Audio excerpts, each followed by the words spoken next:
Dice así la palabra del Señor. Pablo, siervo de Jesucristo, llamado a ser apóstol, apartado para el Evangelio de Dios.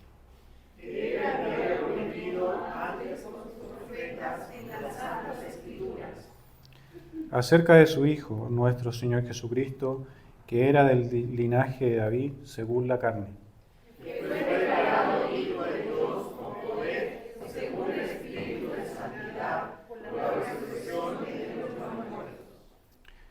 Y por quien recibimos la gracia y el apostolado, para la obediencia a la fe en todas las naciones, por amor de su nombre. Entre las cuales estáis también vosotros, llamados a ser de Jesucristo. A todos los que estáis en Roma, amados de Dios, llamados a ser santos. Gracia y paz a vosotros, de Dios nuestro Padre, el Señor Jesucristo.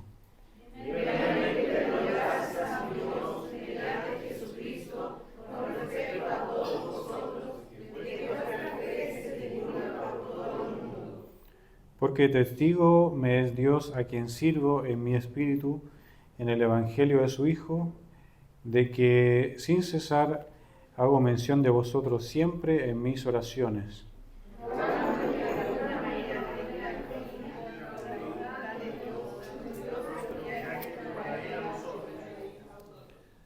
Porque deseo veros para comunicaros algún don espiritual, a fin de que seáis conformados.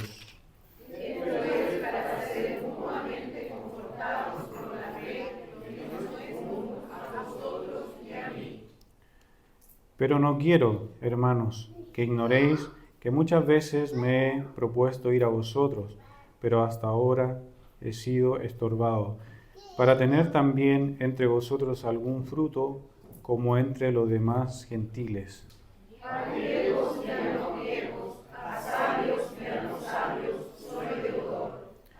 Así que, en cuanto a mí, pronto estoy a anunciaros el Evangelio también a vosotros que estáis en Roma.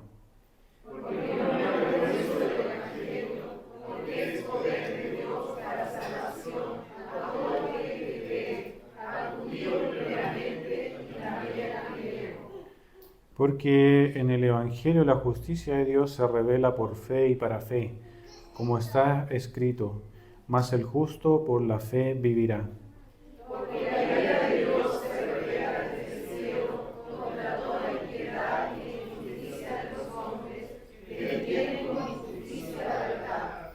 Porque lo que de Dios se conoce le es manifiesto, pues Dios se lo manifestó.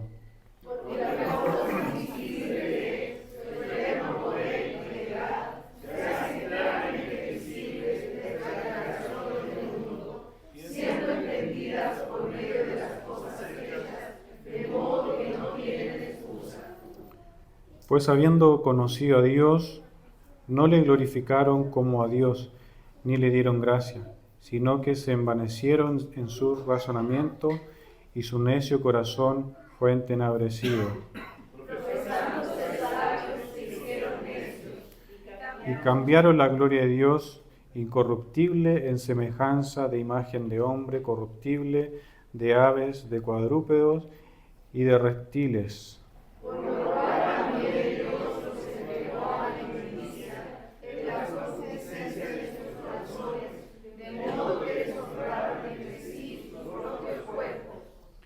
Ya que cambiaron la verdad de Dios por la mentira, honrando y dando culto a las criaturas antes que al Creador, el cual es bendito por los siglos. Amén. Por eso Dios os entregó a pasiones vergonzosas, pues aún sus mujeres cambiaron el uso natural por el que es contra la naturaleza. De igual modo también los hombres, dejando el uso natural de la mujer, se encendieron en sus lascivias unos con otros, cometiendo hechos vergonzosos hombres con hombres, y recibiendo en sí mismo la retribución debida a su extravío.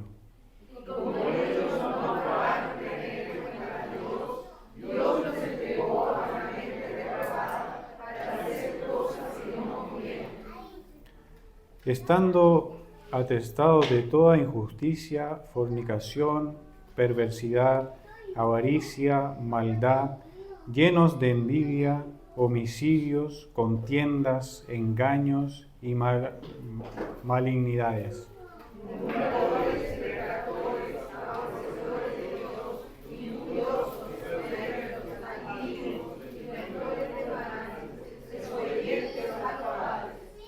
Necios, desleales, sin afecto natural, implacables, sin misericordia. Todo es el versículo 32. Quienes, habiendo entendido el juicio de Dios, que los que practican tales cosas son dignos de muerte, no solo las hacen, sino que también se complacen con todos los que las practican. Oremos. Señor, delante de su presencia estamos en esta hora, agradeciendo esta oportunidad que nos está dando, Señor, de estar expuesta a su palabra. Le rogamos en esta hora que su palabra haga vida en nuestros corazones. Su palabra es bendita, es eficaz, es una espada más cortante que toda espada de doble filo, Señor. En esta hora queremos que su palabra nos hable, que por el medio de su Espíritu Santo usted nos revele qué es lo que el autor en esta oportunidad quiere decirnos también a nosotros el día de hoy. Le pedimos que usted nos ayude en esta hora, en este día, y se lo pedimos todos los méritos de Cristo Jesús. Amén. Pueden tomar asiento, mis hermanos.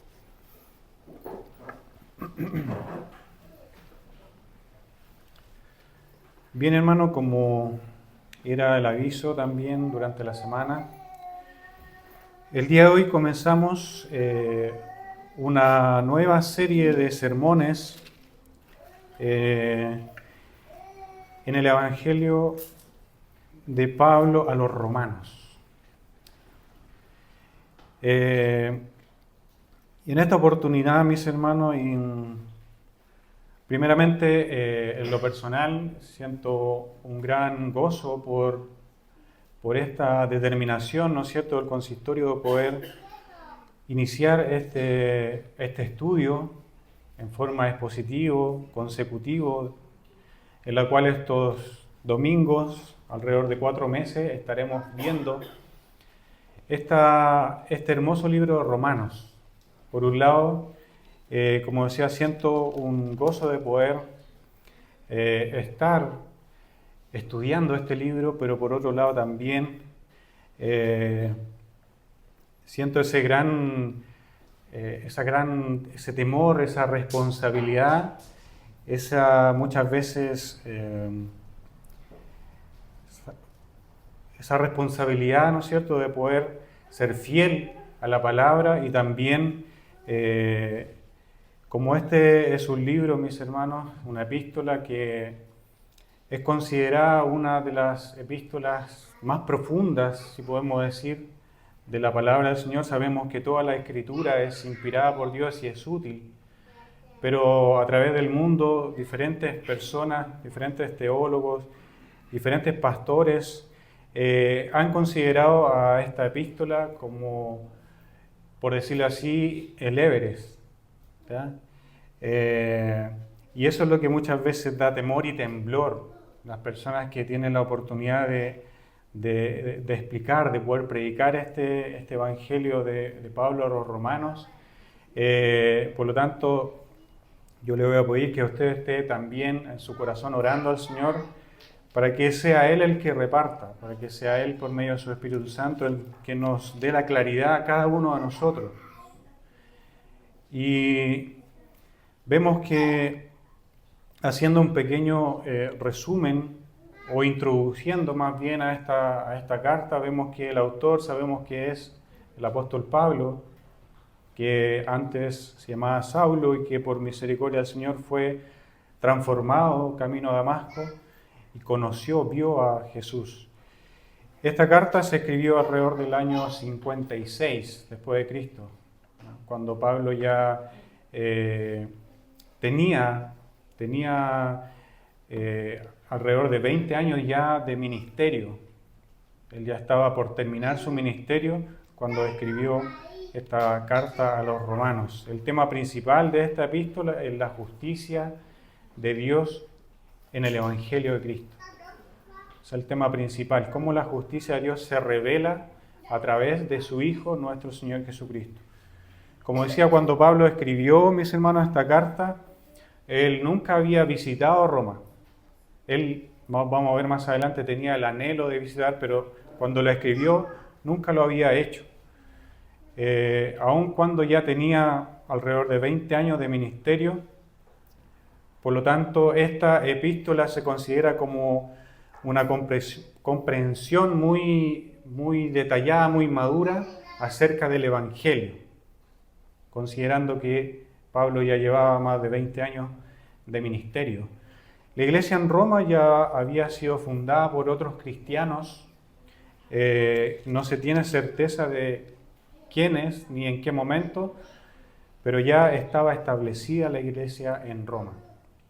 Pablo escribe, mis hermanos, esta carta además para presentarse a una iglesia que él nunca había visitado, además de darle a conocer la exposición completa y ordenada del Evangelio. La epístola a los Romanos, la epístola de Pablo a los Romanos, se considera la más grande exposición de doctrina cristiana en toda la Biblia. Por eso que en un principio le comentaba que da temor, ¿no es cierto?, poder hablar o explicar o entender esta epístola. Se considera la porción de la Escritura donde tiene una mayor doctrina cristiana, bíblica. Desarrolla en forma ordenada esta epístola, en forma ordenada y profunda, verdades teológicas, como lo son, por ejemplo, la culpa de toda la humanidad, nuestra incapacidad de ganarnos el favor de Dios. También en esta carta veremos la muerte redentora de Cristo, lo que eso significó, la salvación que es para nosotros y que se recibe solamente por la fe. Entre otros temas que estaremos viendo también durante este estudio. A través de la historia, mis hermanos, la exposición de este pasaje de la Escritura de Romanos ha provocado grandes avivamientos a través de la historia. Y por lo tanto, por lo consiguiente, ha provocado la propagación del Evangelio a través del mundo entero. Y además las conversiones al cristianismo de hombres y mujeres de renombre, que me gustaría detenerme solamente en alguno de ellos como ejemplo para que podamos darnos cuenta de la importancia de este libro de la Biblia. No digo que los otros no sean importantes, sino que la relevancia en cuanto a lo que este libro ha significado para la expansión del reino de Dios. Como decía, tenemos algunos casos. Martín Loyola se pasó 16 años estudiando la carta a los romanos. La carta a los romanos. Cuenta la historia que él tuvo un infarto antes de terminar de estudiar esta carta. Si bien es cierto, no murió por ese infarto, pero él se retiró, no alcanzó a terminar el estudio de esta carta, pero 16 años tratando de estudiar, de comprender el significado, la profundidad de este libro. Agustín de Hipona, un teólogo muy influyente hasta el día de hoy, su conversión fue a través de la lectura de un pasaje de Romanos. No voy a entrar en detalle, solamente mencionar de que él cuenta la historia que él caminaba, ¿no es cierto? Había unos niños jugando y él leyó un trozo de la palabra del Señor y eso hizo vida en su vida. Y eso fue Romanos. También Martín Lutero, sabemos que él logró entender en Romanos, específicamente en el capítulo 1, que el Evangelio se revela por fe y para fe. Y ahí él cuenta que como que se le abrió el paraíso para él. Él sabemos que era un monje, que él era muy disciplinado y él sufría por la justicia de Dios. Pero cuando estudió Romanos, él dice textual que se le abrió el paraíso, el cual él pudo entrar. Entonces, por lo que la Reforma Protestante, podríamos decir también que fue una consecuencia de entender profundamente esta carta a los romanos. Recordemos las 5 solas, está todo comprendido también en esta carta a los romanos. Juan Calvino decía que si llegamos a entender esta carta tendremos una puerta abierta a todos los tesoros de la vida. También William Tyndale, él el que tradujo la Biblia al idioma inglés, cita textual, dice: ningún hombre puede leer esta carta demasiado a menudo o estudiarla demasiado bien. Cuanto más se estudia, más fácil resulta comprenderla. Cuando más se mastica, más deleitosa viene a ser, y mientras más se profundiza, más cosas preciosas encontraremos en ella. También Juan Calvino decía que si llegamos a adquirir un verdadero entendimiento de esta epístola, tendremos una puerta abierta a todos los tesoros de la vida. Mis hermanos, mi anhelo, y considero que también es el anhelo del consistorio de esta iglesia, es que al exponernos todos los días domingo a la palabra de Dios en esta epístola, en una forma sistemática, en una forma expositiva, es que mi anhelo es que esta lectura y a través de su Espíritu Santo pueda transformar vidas, no solamente de las personas que van llegando, sino también de aquellos que puedan ver estos mensajes a través de las plataformas. Y mi deseo también es que a través de la comprensión de esta epístola, el Señor por medio de su Espíritu Santo también nos pueda mover, también nos traiga un despertar a través de su palabra, un despertar a conocerle más, un despertar a desear y anhelar las cosas de Dios, de poder conocer más a Dios.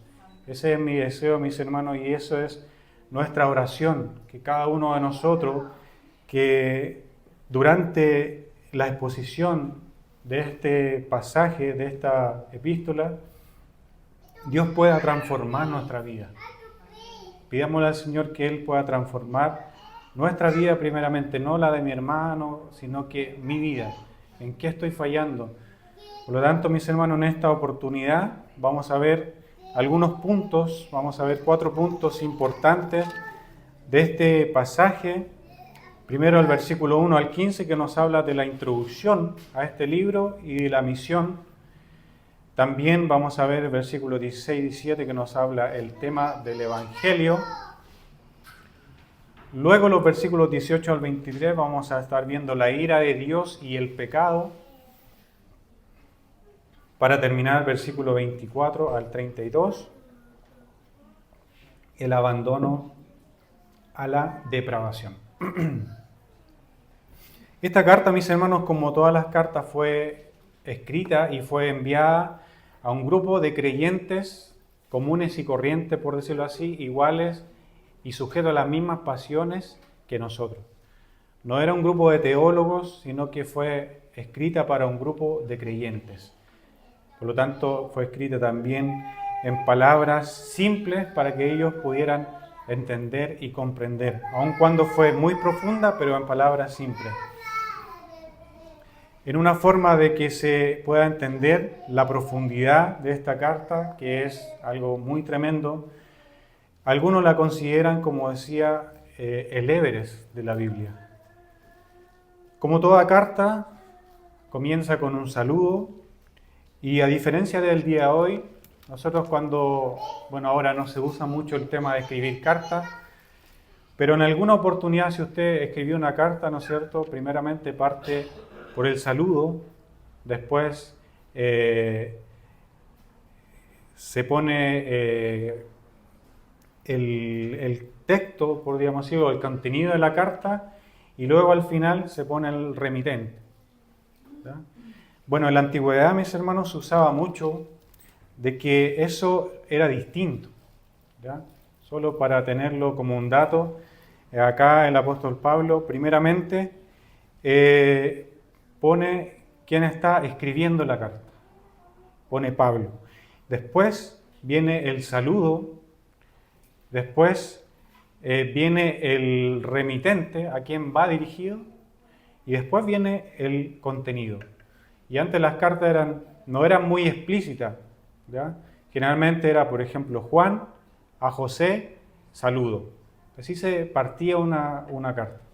Entonces Pablo, vamos a ver aquí que él inicia esta carta primeramente dando a conocer quién era él. Si bien es cierto, no lo hizo como en otras epístolas en las cuales él menciona y da a conocer su testimonio, él en esta oportunidad da a conocer algo muy grande, que si uno lo analiza, mis hermanos, es algo muy tremendo, porque Pablo dice, Pablo, siervo de Jesucristo, llamado a ser apóstol, apartado para el Evangelio de Dios.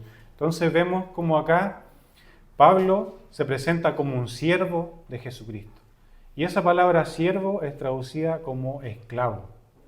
Por lo tanto, Pablo en esta carta se presenta primeramente como un esclavo de Jesucristo. Mis hermanos, y esa palabra es muy grande porque no existe las personas que son esclavos del pecado y esclavos de Jesucristo. No hay una tercera opción. O la persona es esclavo de Jesucristo o es esclavo del pecado. Nosotros, por misericordia del Señor, hoy día hemos sido esclavos de Jesucristo. Ya no somos más esclavos del pecado. Eso no quiere decir que nos sigamos pecando, sino que ya no estamos esclavizados al pecado. Y acá Pablo se presenta como esclavo, pero también como apóstol, escogido por Jesús, y que el requisito, por decirlo así, para ser apóstol es que tenía que haber tenido la enseñanza directa de parte de Jesús, lo cual obviamente Pablo no tenía porque él después se convirtió, pero otro requisito era de que esa persona para ser apóstol tenía que ver a Jesús.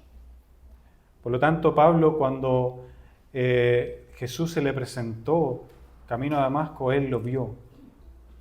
Por lo tanto, Pablo en diferentes partes él menciona y él dice que él es un apóstol, porque Jesús le encomendó de poder predicar el evangelio a los gentiles. Los apóstoles, mis hermanos, fueron los que pusieron los cimientos de la iglesia. Nosotros sabemos y quizá hemos tenido la oportunidad de ver o de construir o de ver una casa y sabemos que los cimientos solamente se ponen una vez. Cuando uno está construyendo la casa, lo primero que hace es poner los cimientos. Por lo tanto, los apóstoles pusieron los cimientos de este evangelio.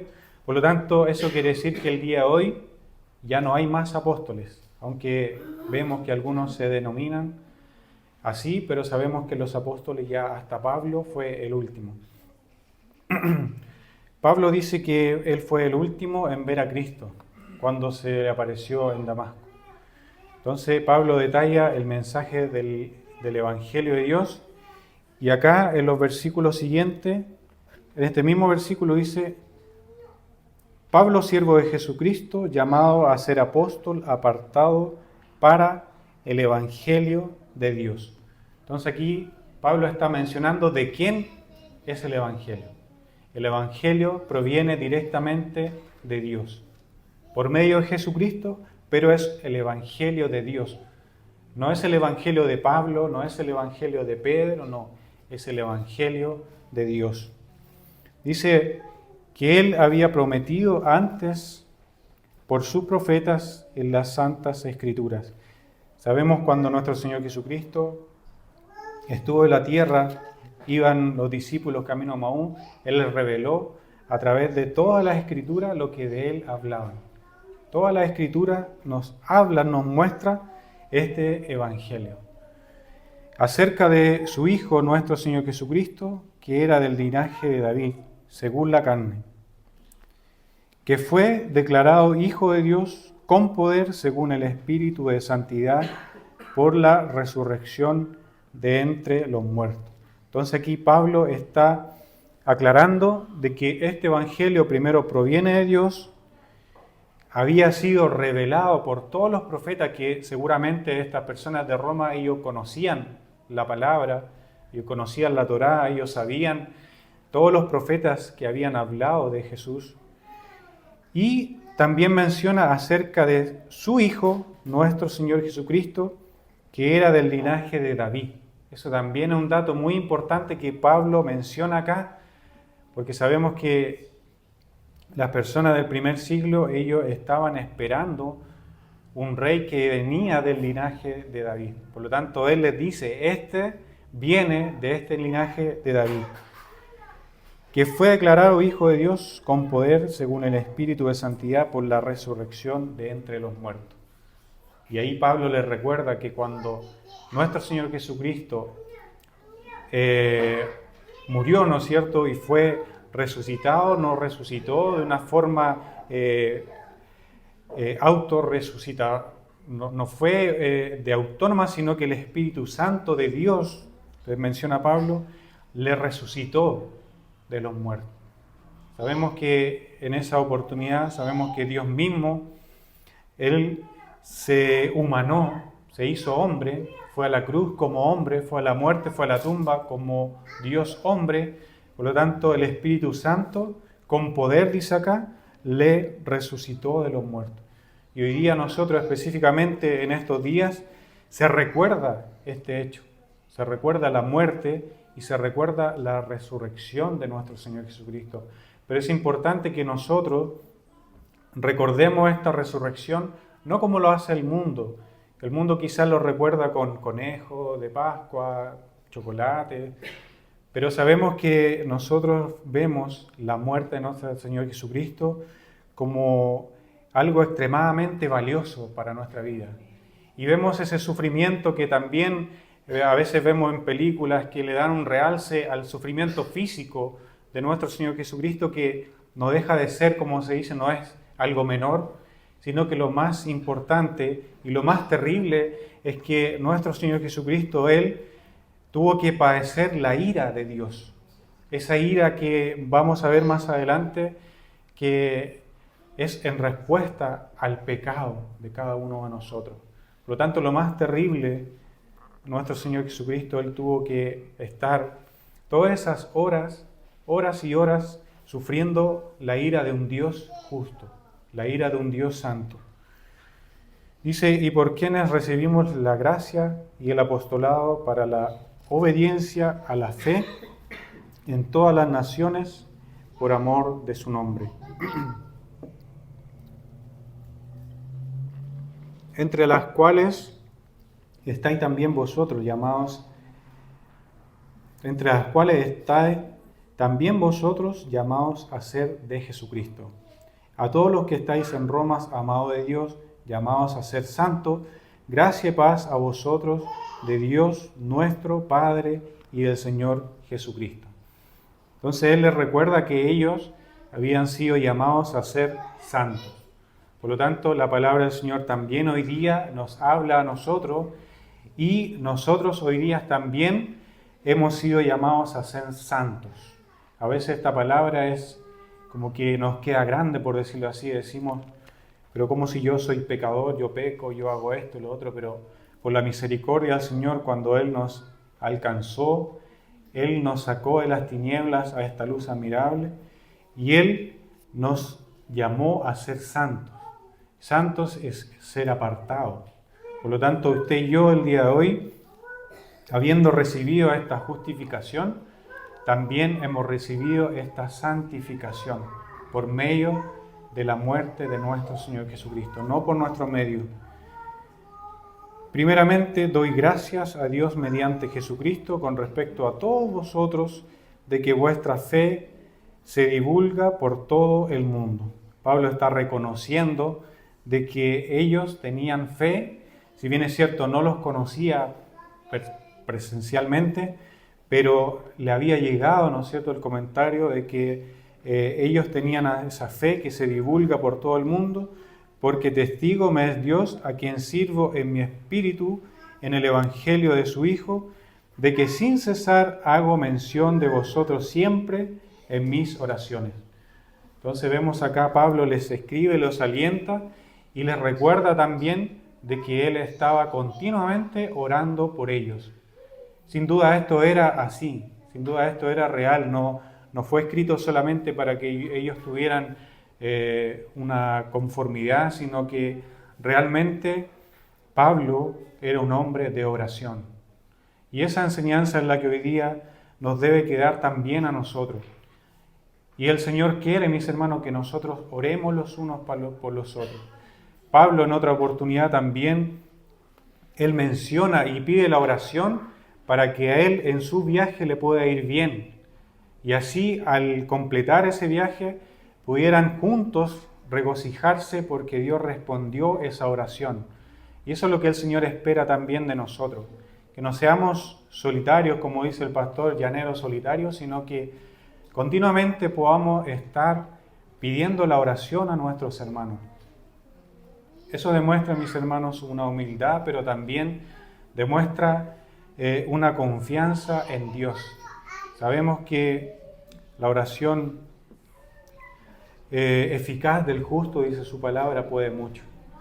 Entonces es importante que si nosotros tenemos o estamos pasando por una dificultad, podamos apoyarnos mutuamente, pedir la oración a nuestro hermano, pedir la oración al consistorio y por lo consiguiente nosotros orar por nuestros hermanos. Es muy importante la oración.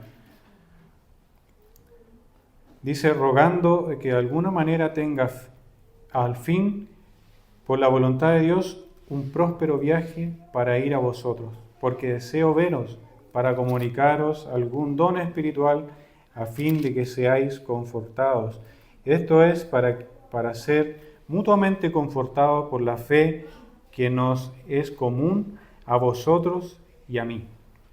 Dice, pero no quiero, hermanos, que ignoréis que muchas veces me he propuesto ir a vosotros, pero hasta ahora he sido estorbado para tener también entre vosotros algún fruto, como entre los demás gentiles, a griegos y a no griegos, a sabios y a no sabios, soy deudor. Así que en cuanto a mí, pronto estoy a anunciaros el Evangelio también a vosotros que estáis en Roma. Entonces acá el apóstol, él tenía un deseo ferviente de poder visitar a los hermanos en Roma. Y sin duda dice su palabra acá que él muchas veces le pidió a Dios que le concediera la oportunidad de ir a Roma, pero por diferentes motivos se había visto impedido de ese viaje. Y en otra oportunidad también recordemos que el mismo apóstol Pablo le pidió a Dios que le quitara ese aguijón de la carne, pero que la respuesta fue, bástate, mi gracia se perfecciona en la debilidad. Y esa es la enseñanza que hoy día nos queda a nosotros, de que muchas veces nosotros anhelamos algo que no es malo. Queremos algo, queremos que Dios nos responda, queremos que Dios nos provea quizás algo que a lo mejor no es malo, pero no sabemos cuál es la voluntad de Dios. Y muchas veces la voluntad de Dios es no respondernos. Muchas veces la voluntad de Dios es no permitirnos que nosotros realicemos algo. En el momento muchas veces nos afligimos, en el momento no lo comprendemos, en el momento decimos, pero ¿cómo? Si esto es bueno, yo quiero hacerlo, y esto va a beneficiar a la iglesia, etcétera, etcétera. Siempre ponemos excusas. Pero mis hermanos, qué importante que nosotros podamos confiar en la soberanía de Dios, en la voluntad de Dios. Un escritor decía, y pensaba y meditaba, sabemos que no está aquí en la Biblia, pero él decía, ¿qué hubiese pasado si Dios le hubiese permitido a Pablo ir a Roma? Cuando le pidió en un principio, ¿qué hubiese pasado si Pablo le pide a Dios ir a Roma y Dios le concede ir a Roma? Lo más probable es que este libro de Romanos, esta carta, no se habría escrito, porque no habría necesidad de escribirla si él personalmente habría ido a Roma y le habría contado todas estas verdades, y hoy día nosotros a lo mejor no tendríamos esta carta. Sabemos que es solo una suposición, mis hermanos, pero es para que entendamos que muchas veces Dios no nos permite algunas cosas porque Él conoce el futuro, Él conoce lo que va a suceder el día de mañana. Sabemos que más adelante Pablo efectivamente fue a Roma, pero ya no es una condición, sino que fue preso, y ese es obviamente otro tema, pero lo importante es que nosotros podamos confiar en la soberanía de Dios, en los tiempos de Dios. Luego, mis hermanos, vamos, el versículo 16 nos dice: porque no me avergüenzo del Evangelio, porque es poder de Dios para salvación a todo aquel que cree, al judío primeramente y también al griego. Entonces vemos, mis hermanos, acá una seguridad tremenda de Pablo. Él nunca se avergonzó, al contrario, él anhelaba, aun cuando estaba encarcelado, perseguido, siendo azotado, pero dice acá: no me avergüenzo del Evangelio porque es poder de Dios para salvación a todo aquel que cree. Y esas palabras, mis hermanos, el Señor permita que Él las pueda grabar a fuego en nuestros corazones. Muchas veces nos avergonzamos del Evangelio, mis hermanos. Muchas veces nos avergonzamos de predicar el Evangelio a nuestra familia, a nuestros hermanos en el colegio, en la universidad, a nuestros familiares, mis hermanos. Permita al Señor de que eso sea un deseo y una certeza en mi vida. No me avergüenzo del Evangelio Santo porque es poder. No me avergüenzo del Evangelio porque es poder de Dios para salvación a todo aquel que cree, al judío primeramente y también al griego, también llamado como gentil. Esa salvación hoy día nos alcanzó también a nosotros. Por lo tanto, no debemos avergonzarnos de este Evangelio porque es poder de Dios. Y ese poder es para salvación. No es nuestro poder, no es nuestro Evangelio, no son nuestras palabras, es la palabra de Dios. Mis hermanos, qué importante que nosotros podamos predicar la palabra de Dios, no lo que nosotros creemos, ni siquiera nuestra experiencia de salvación, que muchas veces es importante, como Pablo la mencionaba. Acá no la mencionó, pero Pablo en algunas ocasiones contaba su experiencia de transformación. Pero más que eso, la palabra de Dios, el Evangelio de Dios, es poder de Dios para salvación. Dice: porque en el Evangelio la justicia de Dios se revela por fe y para fe, como está escrito: mas el justo por la fe vivirá. Y al leer este versículo recordaba que Martín Lutero, cuando llegó a esta parte del Evangelio, él comenta que, como decía en un principio, se abrió como las puertas del paraíso donde él pudo entrar y él pudo disfrutar, él pudo entender la gracia de Dios. Él pudo entender la justicia de Dios porque él entendía la justicia como un Dios airado. Entendía la justicia como algo que él tenía que morir indudablemente. Y él eso lo tenía muy inquieto, muy inseguro, muy angustiado. Pero cuando lee esto, que el Evangelio, la justicia de Dios se revela por fe y para fe, como está escrito: mas el justo por la fe vivirá. Entonces aquí vemos que esa justicia de Dios nos está hablando de la justicia que es imputada por medio de la obra de nuestro Señor Jesucristo, también llamada como la justificación por medio de la fe, y en la cual nosotros, mis hermanos, hoy día vemos con claridad de que no es por nuestra obra, no es por lo que yo haya de hacer, no es porque a lo mejor tengamos un nombre o porque seamos bonitos, no, sino que esto se revela, esta justicia de Dios se revela por medio de la fe, por medio de la fe en nuestro Señor Jesucristo. Mas el justo por la fe vivirá. Siempre, mis hermanos, fue por la fe. Y aquí el apóstol vemos que está citando a Habacuc, cuando él cita también esta misma exclamación que dice: mas el justo por la fe vivirá. siempre, mis hermanos, ha sido por la fe. Siempre, mis hermanos, siempre, desde Adán hasta la fecha y todos los que van a ser salvos futuros, siempre la salvación es solamente por la fe.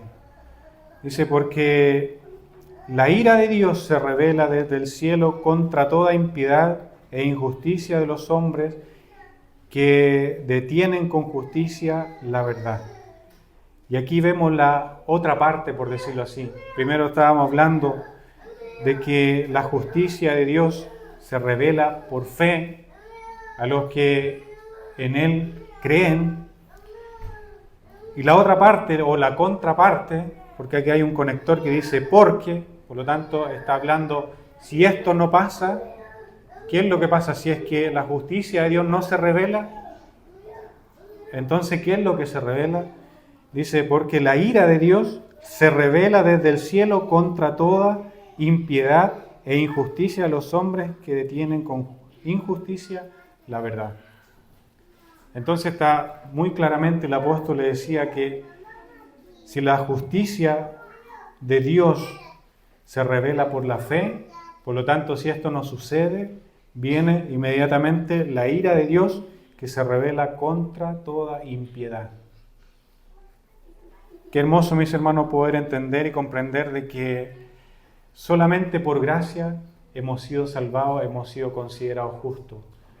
Porque inminentemente, mis hermanos, cada uno de nosotros estaba sujeto, condenado a la ira de Dios. Como decía en un principio, cuando nuestro Señor Jesucristo, Él estuvo en la cruz del Calvario, Él estuvo expuesto a la ira de Dios por el pecado de cada uno de nosotros. Dice, porque lo que Dios se conoce le es más manifiesto, porque lo que Dios se conoce le es manifiesto, pues Dios se lo manifestó.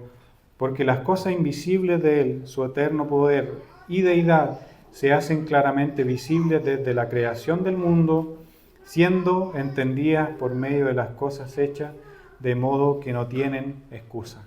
Y aquí es lo que veíamos también en la escuela dominical, que las personas, aun cuando se declaran ateos, sabemos que ellos no tienen excusa, dice la palabra del Señor.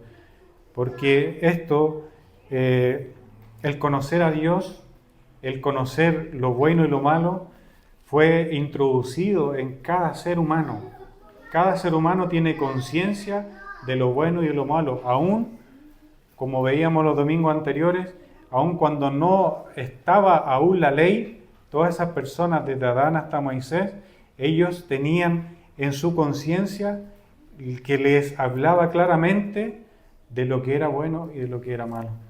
Porque las cosas invisibles de Él, su eterno poder y deidad, se hacen claramente visibles desde la creación del mundo, siendo entendidas por medio de las cosas hechas, de modo que no tienen excusa.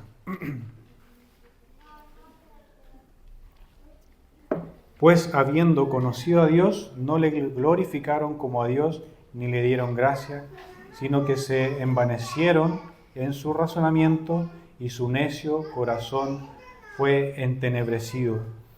Profesando ser sabios, hicieron necios, dice su palabra, y cambiaron la gloria de Dios incorruptible en semejanza de imagen de hombre corruptible, de aves, de cuadrúpedos y de reptiles, por lo cual también Dios los entregó a la inmundicia en las concupiscencias de sus corazones, de modo que deshonraron entre sí sus propios cuerpos, ya que cambiaron la verdad de Dios por la mentira, honrando y dando culto a las criaturas antes que al Creador, el cual es bendito por los siglos. Amén.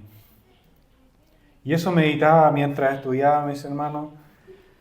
Si bien es cierto, hoy día está muy de moda esto de identificarse con diferentes géneros, con diferentes especies. Y meditaba en esta palabra y me hacía mucho sentido cuando dice, y cambiaron la gloria de Dios incorruptible en semejanza e imagen de hombre corruptible, de aves, de cuadrúpedos, de reptiles. Y pensaba, mis hermanos, en las noticias vemos todo esto de los Terian, de los transespecies, y vemos cómo podemos meditar de que estas personas también cambiaron todo esto hermoso, todo esto incorruptible, por algo corruptible, dice su palabra, y lo hicieron a imagen de aves, de animales. Y dice que, por lo cual también Dios los entregó a inmundicia en las concupiscencias de sus corazones. Por lo tanto, como ellos rechazaron esta bendición, esta gracia, dice su palabra que Dios los entregó. Y más adelante también vamos a ver cómo ellos rechazan la justicia de Dios y Dios los entregó. Hay una respuesta, es como una acción y reacción, ellos rechazan y Dios los entrega. Dice, por esto Dios los entregó a pasiones vergonzosas, pues aún sus mujeres cambiaron el uso natural por el que es contra naturaleza, y de igual modo también los hombres dejaron el uso natural de la mujer, se encendieron en sus lascivias unos con otros, cometiendo hechos vergonzosos, hombres con hombres, y recibiendo en sí mismo la retribución debida a su extravío. Y aquí donde dice, y con ellos no aprobaron en tener en cuenta a Dios, Dios los entregó a una mente reprobada para hacer cosas que no convienen. Entonces vemos acá de nuevo la expresión, ellos dejaron, por lo tanto Dios los entregó. Y aquí nos está hablando, mis hermanos, claramente de todos estos actos pecaminosos, actos corruptos, degradantes, por decirlo así, y también nos habla de la homosexualidad, que hoy día también es algo muy normal, muy frecuente en la sociedad en que vivimos, y la palabra del Señor sin duda alguna nos muestra de que esto es un pecado. Por lo tanto, nosotros debemos pedir a Dios cuando tengamos la oportunidad de a lo mejor conocer a alguna persona, ejemplo homosexual, el amor de Dios es tan grande que Él puede transformar a esa persona. Primeramente puede perdonar el pecado de esa persona, como lo veíamos en la escuela dominical también. Ninguno de nosotros es tan santo o tan justo que puede decir, no, yo no me junto con esta persona porque es aquí o es allá, sino que Dios en su amor, en su misericordia, Él también puede perdonar ese pecado. Como decíamos y estudiamos, ningún pecado es tan grande como para que Dios no lo pueda perdonar. Pero aquí a la palabra del Señor también nos está hablando claramente cómo ellos rechazaron la justicia de Dios, lo incorruptible. Dios los entregó a una mente reprobada. A una mente reprobada, porque si usted habla con esta persona, se da cuenta de que en realidad su mente está distorsionada. Sobre todo aquellos que se creen animales, su mente está reprobada, dice su palabra. Dios los entregó a una mente reprobada. Dice, de igual modo, también los hombres, dejando en uso natural de la mujer, se encendieron en lascivia unos con otros, cometiendo hechos vergonzosos, hombres con hombres, y recibiendo en sí mismo la retribución debida a su extravío. Y con ello no aprobaron tener en cuenta a Dios. Dios los entregó a una mente reprobada para hacer cosas que no convienen, estando atestado de toda injusticia, fornicación, perversidad, avaricia, maldad, llenos de envidia, homicidio, contiendas, engaños y maldades, murmuradores, detractores, aborrecedores de Dios, injuriosos, soberbios, altivos, inventores de males, desobedientes a los padres, necios, desleales, sin afecto natural, implacables, sin misericordia. Mis hermanos, y aquí en esta larga lista que el apóstol Pablo menciona, podemos ver que deja en la misma categoría, por decirlo así, la murmuración como también la perversidad.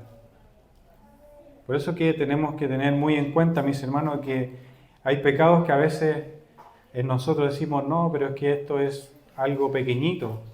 A lo mejor es una murmuración, hablar mal de un hermano. Pero acá el apóstol Pablo, mis hermanos, dice, murmuradores, detractores, aborrecedores de Dios. En la misma lista, mis hermanos, murmuradores con aborrecedores de Dios, injuriosos, soberbios, altivos, invertores de males, desobedientes a los padres, necios, desleales, sin afecto natural, implacables, sin misericordia, quienes habiendo entendido el juicio de Dios, que los que practican tales cosas son dignos de muerte, no solo las hacen, sino que también se complacen con los que las practican. Entonces acá, mis hermanos, vemos claramente todo este pecado, el pecado, sabemos que el pecado conlleva a la muerte segura, muerte física como también muerte eterna, muerte espiritual. Pero mis hermanos, el Evangelio de Dios para nosotros hoy día es una vida eterna. Si bien es cierto, sabemos que vamos a morir, sabemos que en algún momento vamos a dejar esta tierra, pero tenemos la seguridad, la esperanza de que tendremos una vida eterna por medio no de nuestra obra, no de nuestro sacrificio, sino del sacrificio de nuestro Señor Jesucristo en la cruz. Recordemos, hermano, que este sacrificio no solamente nos recuerda el día de hoy de que por eso nosotros hemos sido perdonados, sino que este sacrificio en la cruz nos recuerda de que cada uno de nosotros debemos día tras día morir al pecado, morir a la injusticia. La palabra del Señor nos dice que nosotros debemos estar juntamente con Él crucificado. Por lo tanto, debemos día a día morir a nuestro yo, a nuestro ego. Mis hermanos, estos días de Semana Santa, mis hermanos, si bien es cierto, son especiales, uno recuerda, pero todo el año, toda nuestra vida, nosotros debemos recordar este suceso de la muerte de nuestro Señor Jesucristo.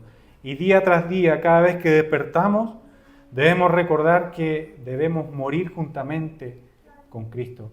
Y no para que nosotros tengamos el perdón, no.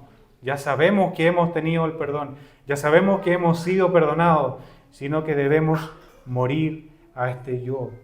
Porque este yo quiere aflorar lo que yo sé, lo que yo tengo, lo que yo puedo hacer. Y eso es lo que debe morir cada día en mi vida. El Señor nos bendiga, esta sería su palabra. Y vamos a orar para que el Señor la guarde y la grabe en nuestros corazones. Señor amado de los cielos, gracias te damos en esta hora por concedernos esta oportunidad preciosa de estar expuesto delante de su palabra. Señor amado de los cielos, su palabra ella es viva, es eficaz, Señor, ella es la que traspasa.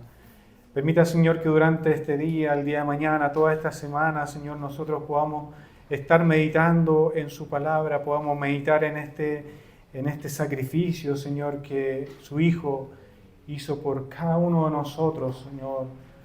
Aquellos que usted les dio, aquellos que usted les regaló, por esa muerte eterna, Señor, por cada uno de nosotros. Por lo tanto, le damos gracias por todo este sacrificio y permita que esta palabra quede grabada en nuestros corazones. Que para salir de este lugar o el día de mañana o el próximo mes no la olvidemos, Señor, sino que podamos ser hacedores de ella y no solamente oidores olvidadizos. Bendíganos, Señor, en este día. Síganos guardando, ayudando y te lo pedimos todos los méritos de Cristo Jesús. Amén.